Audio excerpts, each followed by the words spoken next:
Hello everyone, আসসালামু আলাইকুম। Welcome back to my channel. আশা করি যে যেখানে আছো ভালো আছো। আমি আল্লাহর রহমতে ভালো আছি।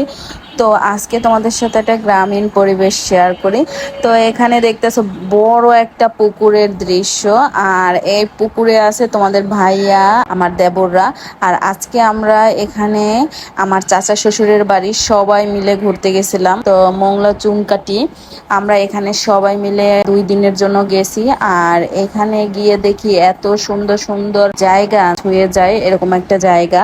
তোমাদের ভাইয়ারা কেউ লোভ সামলাতে পারো না, আগেই গিয়ে পুষ্করিতে নামলো। পুকুরের ভিতরে অনেক মাছ, আর এই টাইমটা ছিল আমের সিজন, আর আম গাছে একদম পাকনা পাকনা আম দিয়ে ভরা। আমগুলো আরেকটা ভিডিওতে তোমাদের সাথে শেয়ার করব। আজকে শুধু পুকুরে মাছ ধরাটাই তোমাদের সাথে শেয়ার করি। পুকুরটা হলো গিয়ে অনেক বড়, যেমন এই পাশ থেকে ওই পাশ পর্যন্ত দেখো মানুষগুলো ছোট ছোট দেখা যায়, মানে বুঝতে পুকুরটা কত বড়।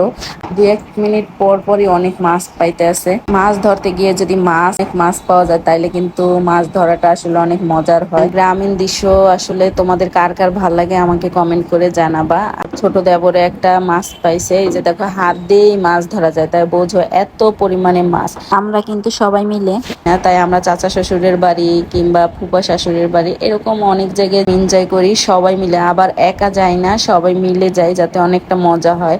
আর শ্বশুরবাড়ির ফ্যামিলির সাথে সবার একটা বর্নিং ভালো থাকলে আসলে ঘুরতে কিন্তু অনেকটা মজা হয়। তোমরা এরকম সবাই মিলে কে কে ঘুরতে যাও অবশ্যই কমেন্ট করে জানাবা।